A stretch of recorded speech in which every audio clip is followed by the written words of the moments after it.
एक बंदा है उसकी जेब में 10 लाख रुपए पड़ा है एंड ही इज़ हियर कि भाई मुझे इस डोमेन के अंदर इन्वेस्ट करना है। अगर आप इसको सिनेरियो बेस्ड बता के चले, कंपनी का चाहे नाम ना भी लें कोई मसला नहीं है, लेना भी चाहे तो मुझे उस पर भी कोई एतराज़ नहीं है।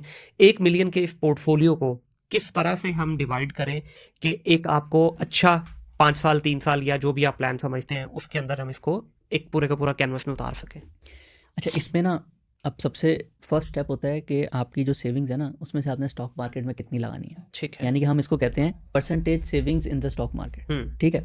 अब इसमें 3-4 इंपॉर्टेंट फैक्टर होते हैं, हर किसी का अपनी पर्सनैलिटी भी होती है, बट पहली चीज़ आपको ये पैसे कितने टाइम में चाहिए। ठीक है। ठीक है, अगर तो आपको 2-3-5 साल में चाहिए ना, हाँ। तो फिर अगेन ये जो 25 ईयर्स की जर्नी होती है इसमें अप एंड डाउन भी आता है। तो जितना टाइम फ्रेम छोटा उतनी परसेंटेज सेविंग्स आपने स्टॉक मार्केट में कम लगानी है। ठीक है। दूसरा फिर देखना है कि आपकी नॉलेज कितनी है। अच्छा, इसी पे एक सवाल पहले पूछ लेते हैं। लेट्स से आपके पास इस वक्त सेविंग पड़ी है, एग्जांपल ले लेते हैं 1 करोड़ की। उसका आपने डिसाइड किया 10% में 10 लाख रुपए डाल देता हूँ। ये 10 लाख वो है जिससे मेरे कोई डे टू डे लाइफ के ऊपर कोई बैलेंस इम्बैलेंस नहीं होंगी चीज़ें, लग भी गया लॉस भी हो गया तो कोई मसले वाली बात नहीं है। तो अगर ये अप्रोच लेके चलेंगे तो फिर आप इसको डिसाइड करेंगे, राइट? अगर तो ये जैसे आपने फिगर बताई ना 1 करोड़ की, अगर तो ये सेविंग्स है, इससे आपने कोई घर नहीं बनाना अगले 1-2 सालों में, तो फिर मैं तो कहूँगा 10 लाख काफ़ी कम है। ठीक है। You can invest easily somewhere between 20 to 40%, depending आपको लग रहा है कि स्टॉक मार्केट में अभी कितना अच्छी लग रही है, कितनी अच्छी प्राइस पे मिल रही है। बिल्कुल सही है। तो फिर भी हम 1 मिलियन का अगर लेट से पोर्टफोलियो बना रहे हैं, तो फर्स्ट अप्रोच ये होगा कि आपने कुछ भी नहीं करना। आपने कहना है कि मैंने ना कुछ पढ़ना है, मैं अपने बिजनेस पे जो है ना पूरा 24 घंटे ऑलरेडी लगा रहा हूँ, मेरे पास 1 मिनट भी नहीं है। तो आपने निकालना है KSE 100 इंडेक्स का ब्रेकअप। उसमें लिखा होता है कि जो सबसे बड़ी कंपनी है FFC वो है 8%।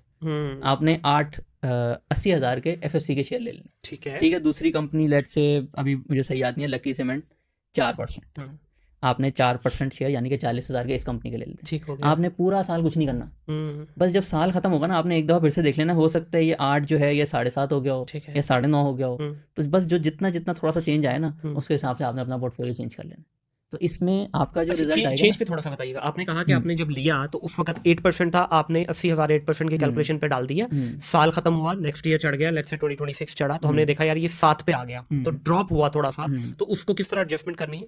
फिर आप जब नया साल शुरू होगा ना, आप देखेंगे अब जो कंपनी है इसकी परसेंटेज ये हो गई है। ठीक है। ठीक है। तो आपके जो पोर्टफोलियो में लेट्स से वो 10,000 की कमी आ गई। हाँ, नहीं 80 लगाया था तो 10 ज़रूरी नहीं होता इसमें। ज़रूरी नहीं होता कि अगर कोई 8% से 7% पे आया है तो इसका मतलब है उसका शेयर नीचे आया है। हो सकता है बाकी और ज़्यादा बढ़ गए हो, इस वजह से उसकी परसेंटेज कम हो गई, या ये कंपनी डिविडेंड बहुत ज़्यादा देती है, इस वजह से इसकी जो वैल्यू है ना वो ज़रा प्राइस में कम है, लेकिन आपको डिविडेंड बहुत ज़्यादा दे रही है, तो लॉस ज़रूरी नहीं होता। तो फिर जो भी परसेंटेज में चेंज होगा आपने उसको मैच कर लेना। ठीक है। आपका पोर्टफोलियो अगर थोड़ा सा डिविएशन आ रही है एक साल बाद, आपने उसको बैलेंस कर लेना। बिल्कुल ठीक है। क्योंकि इसमें नई कंपनीज भी आती रहती है ना। हाँ, नई कंपनी आ गई, परसेंटेज चेंज हो जाती है, बहुत ज़्यादा नहीं होती लेकिन। अच्छा, डिविडेंड का बड़ा फंडा है इसके अंदर। मैंने काफ़ी दफ़ा सुना भी और देखा भी, जितने भी आप फाइनेंशियल एडवाइजर आप लोग कहते हैं कि यार do not focus on the profitability, just see के what you gonna get as a dividend. तो इसका डिविडेंड का क्या रोल है और ये होता क्या है, ये कहाँ से मिलता है, ये क्या कंपनी अपनी जेब से देती है, ये प्रॉफिट से देती है, किस तरह से होता है? देखिए, डिविडेंड अगर थोड़ी सी इन्वेस्टिंग लैंग्वेज में बताऊँ ना, dividend is a capital allocation decision. ठीक है। यानी कि एक कंपनी है, उसने प्रॉफिट बनाया, हाँ। अब वो सोचती है भाई मेरे पास पैसे हैं, इसका मैं क्या करूँ। ठीक है। इसका मैं कुछ और इन्वेस्टमेंट कर सकती हूँ, या अब मेरे पास अभी कोई इन्वेस्टमेंट की होराइजन अच्छी नहीं लग रही, तो मैं अपने ओनर, अगेन आप जो टॉप बिजनेसमैन जिनके साथ पार्टनरशिप कर रहे हैं उनको भी डिविडेंड से ही पैसे मिलते हैं। बिल्कुल सही है। जो बड़ी कंपनीज होती है ना उसमें अगर ओनर सैलरी ले भी रहे हैं, so as a percentage of profit वो बहुत कम है। ओके। उनकी भी असल सोर्स ऑफ इनकम जो है वो डिविडेंड ही होती है। ठीक है। तो ये एक डिसीजन होता है कि अब मेरे पास लेट से मैंने एक बिजनेस में 1,000 रुपये लगाए थे, अब वो हर साल 100 रुपये कमा के दे रहा मुझे। सही। अब मैं उस बिजनेस को बड़ा कर सकता हूँ कि नहीं कर सकता, मैं वो 100 रुपये का क्या करूँ। तो वो एक तरह से इन्वेस्टमेंट डिसीजन है। ठीक है। उन पैसों का क्या करना है। कुछ कंपनीज कहती हैं हम डिविडेंड बांट देते हैं। सही। तो न्यू इन्वेस्टर्स के लिए ये साइकोलॉजिकल इसकी इंपॉर्टेंस बहुत ज़्यादा है। ठीक है। कि आपने 100 रुपये लगाए और आपके बैंक में आके कोई आपको 10 रुपये दे रहा है साल के। ठीक हो गया। लेकिन ऐसी कंपनीज भी हैं जिन्होंने डिविडेंड नहीं दिया और उन्होंने उन्हीं पैसों को री इन्वेस्ट किया और उन्होंने लॉन्ग टर्म में आपको ज़्यादा रिटर्न ओके। अच्छा, इसमें 2 चीज़ें जो यहाँ पे हैं, एक है कि कुछ बिजनेसेस या कुछ कंपनीज ऐसी हैं कि वो साल के एंड पे कहती हैं चलो यार साइकोलॉजिकल खेलते हैं अपने इन्वेस्टर्स के साथ, उनके अकाउंट में लाख लाख रुपया डाल देते हैं, वो खुश हो जाएंगे कि लो भैया लाख रुपये प्रॉफिट आया। दूसरा बिजनेस माइंडसेट ये कहता है कि यार ये लाख रुपया जो मैंने इन्वेस्टर को देना है वो शायद इसको डिसमाइस कर ले, कुछ भी कर ले, तो इन 1 लाख को एक्यूमुलेट करते हैं जो कि करोड़ों में बनेगा, तो इसको री इन्वेस्ट करते हैं ऑन अ बिगर प्रोजेक्ट। तो होगा क्या, आपका जो शेयर वैल्यू है वो बढ़ के ज़्यादा हो जाएगी। तो बात दोनों एक ही चीज़ है।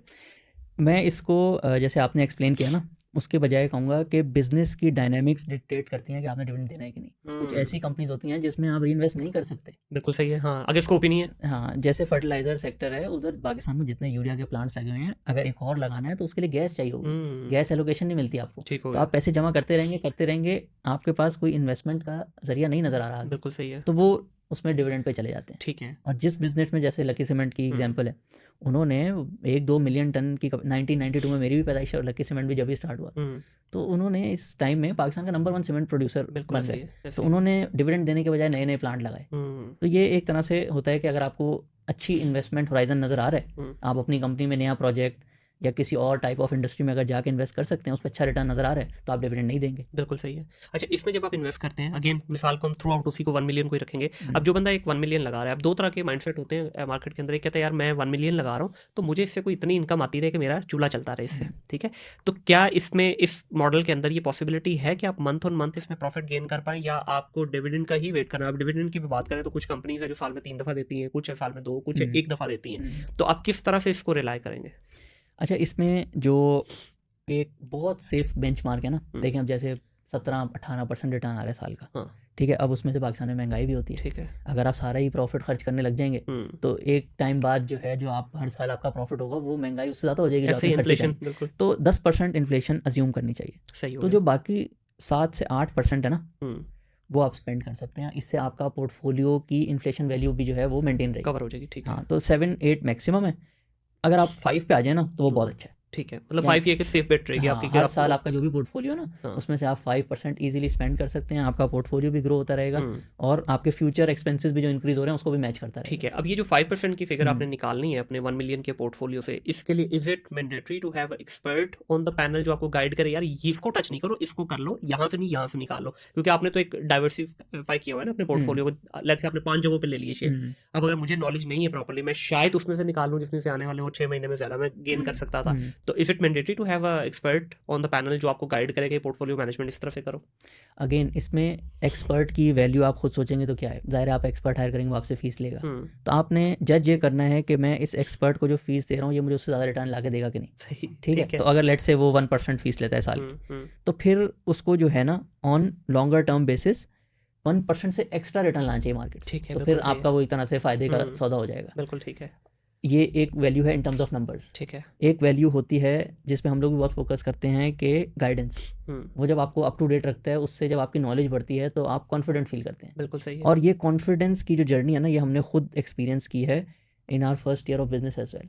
जो लोगों ने हमें ज्वाइन किया 3 से 6 महीने बाद वो कहते हैं अब हमने अपनी percentage of savings invested in stock market जाना वो बढ़ानी है। सही है, हमें समझ आ गई है। बिल्कुल ठीक है। तो दोनों चीज़ों की है, बट एंड में अगर आप बहुत रिग्रेस भी हो रहे हैं तो आप जो एक्सपर्ट हायर कर रहे हैं उसकी फीस से ज़्यादा वो वैल्यू ऐड करें तो फिर वो एक फायदे का। हाँ, एंड ऑफ द डे अगर उसने आप ही के प्रॉफिट से निकालना है तो फिर तो वो फायदा नहीं है उस चीज़ का। अच्छा, दूसरा इसमें कोई मंथली बेसिस पे भी अरेंजमेंट किया जा सकता है इस डोमेन में? क्योंकि देखें हम इस वक्त जिस जगह पे रह रहे हैं, ये जो मौसमी हालात हैं हमारे इस वक्त, मैक्सिमम लोग इस वक्त अपने किचन को लेके परेशान है, और बड़ी माजरत के साथ इस वक्त 25 करोड़ आबादी, 25 करोड़ की 25 करोड़ ही इन्वेस्टर है। काम कोई नहीं करना चाहता इस मुल्क के अंदर, हर बंदे को सिर्फ पैसा लगाना है। किसी के पास 1 लाख है तो वो 1 लाख वाला इन्वेस्टर बना है, 1 करोड़ है तो वो भी इन्वेस्टर है। पूरी की पूरी पॉपुलेशन इस वक्त सिर्फ इन्वेस्टर है। काम सत्तू पी के आवाम से हो रही है, कुछ नहीं करना। इस उसमें हर बंदे की कोशिश है कि यार ये 1 करोड़ जो लगाया ना, मेरा एंड ऑफ द मंथ इतना यहाँ से आना चाहिए कि मेरे घर का किचन चले। तो इसमें कोई अरेंजमेंट हो सकता है किचन चलाने के लिए? देखिए, ये अगेन एक जगह आप इन्वेस्टिंग कर रहे हैं और एक जगह आप क्वार्टरली डिविडेंड आया, आपने उसको अगले 3 महीने में यूज़ कर लिया। ठीक है। इसके अलावा आप ये भी कर सकते हैं, लेट से आप अगर 6% साल का जो है खर्च कर रहे हैं पोर्टफोलियो का, तो आप हर महीने जो है 0.5% चीज़ें सेल कर दें। 0.5% कोई भी चीज़ सेल कर दें, उससे आपको उस महीने का खर्चा हो जाएगा। ठीक है। तो अगर तो आप सही चीज़ में इन्वेस्टेड हैं जो कि आपको रिटर्न अच्छा दे रहा है, तो फिर ये कैश फ्लो का जो प्रॉब्लम है ना, ये इजीली मैनेज हो जाता है। बिल्कुल सही है। मतलब ये कोई इतनी बड़ी हाँ, रॉकेट ये साइंस नहीं है, सोचना होता है manageable बस मैंने कैसे करना है, जो मुझे सही लगता है। ठीक है, बिल्कुल सही है। अच्छा, ये आपको क्या जब आप इन्वेस्ट करते हैं तो हिस्ट्री से आपको पता चल जाता है कि लेट्स से अगर डिविडेंड है, जिस तरह बहुत सारे मैंने देखा है मेरे दोस्त भी इसमें कर रहे हैं, तो उनका मेजर फोकस ही डिविडेंड पे होता है। मेरे एक दोस्त ने मुझे कहा कुछ दिन पहले कि यार अभी ना आप इसको पैसों को लगा के 5 साल के लिए भूल जाओ, आपका मेजर फोकस होना चाहिए डिविडेंड कितना आ रहा है। तो क्या आपको पहले से पता होता है कि ये कंपनी आपको इतना डिविडेंड दे रही है और इतना साल में इतनी दफ़ा देती है? देखें, इसमें बिल्कुल कंपनीज़ की एक ब्रॉड डिविडेंड पॉलिसी होती है। ठीक है। आप खुद भी देख सकते हो कि इन्होंने पास्ट में क्या किया है, या अगेन जैसे हमने डिस्कशन की कि इस बिजनेस में कोई ग्रोथ रेवेन्यू है भी कि नहीं, तो वो पैसे जो बताते हैं हर क्वार्टर में कि भाई आपकी जो है जो पैसे आ रहे हैं उधर हम क्यों इन्वेस्ट करेंगे। अगेन मैंने कहा जब कोई नया स्टार्ट कर रहा होता है ना और उसके पास अगर गाइडेंस नहीं हो जी तो फिर उसको डिविडेंड से बहुत कन्विक्शन मिलती है। सही सबको भी बताता है वो मैंने 100 रुपये लगाए थे 4 रुपये वापस आ हाँ, गए, सही। वरना तो अगर किसी को बताएं आप मैंने 100 रुपये लगाए थे उसका जो शेयर 150 का हो गया जी तो वो कहते हैं नहीं नहीं जब तक हाँ, आपके हाथ हाथ में में तो नहीं नहीं आया, आया, हाथ में तो बिल्कुल। नहीं आया ना, गिर जाएगा। तो अगर आप खुद कर रहे हैं तो मे बी डिविडेंड की इंपॉर्टेंस है, आप उसकी तरफ जा सकते हैं। लेकिन अगर मेरे पास 100 रुपये हैं और अगर मैं अपने आप को रिस्ट्रिक्ट करूंगा, ठीक है अगर लेट से मेरे पास जो बेस्ट अपॉर्चुनिटी है वो किसी वजह से कम डिविडेंड देती है लेकिन कम देती है, ठीक है बट मेरे रूल्स इतने स्ट्रिक्ट हैं कि मैं उसमें इन्वेस्ट नहीं कर सकता, तो ज़्यादातर चांसेस है कि मेरे ओवरऑल रिटर्न सेक्रीफाइस हों। ठीक है बिल्कुल सही है। तो अगेन मैक्सिमम भी अगर कोई कंपनी आजकल डिविडेंड दे रही होगी ना तो 12-13% दे रही होगी। और अगर आप बेस्ट ये सालाना की बात सालाना ठीक की, वो इंटरेस्ट रेट से बहुत ज़्यादा ना जो शेयर की प्राइस होती है वो एडजस्ट हो जाती है, ठीक है शेयर प्राइस बढ़ जाती है और वो बैंक के रेट के आसपास उसकी डिविडेंड यील्ड बन जाती है। तो और अगर आज मैं एक बहुत अमेजिंग पोर्टफोलियो बनाऊंगा जिसमें मकसद होगा रिटर्न्स मैक्सिमाइज करना, ठीक हो गया। और आधे से ज़्यादा कंपनीज डिविडेंड भी दे रही होंगी, तो ये 12% के बजाय शायद मुझे 7 से 8% मिल जाए डिविडेंड। ठीक है ठीक है, तो ये 3-4% कैश को अगर मैं दूसरे तरीके से अरेंज कर लूँ तो मुझे तो उन्हीं कंपनीज में एंड ऑफ इन्वेस्ट द करना डे चाहिए ना। एंड ऑफ द डे ये एक्यूमुलेट ही होना है, ये आप ही का ही पैसा है, हाँ। कंपनी लेके भाग नहीं रही है हाँ, बेसिकली। लेकिन इसके लिए आपको अंडरस्टैंडिंग होनी चाहिए, आपने देखना है कि कंपनी अगर डिविडेंड नहीं दे रही तो वो पैसा सही जगह जा रहा है कि नहीं, उधर थोड़ी सी फिर जो है एक्सपर्टीज और टाइम की इन्वेस्टमेंट आ बिल्कुल जाती सही। है।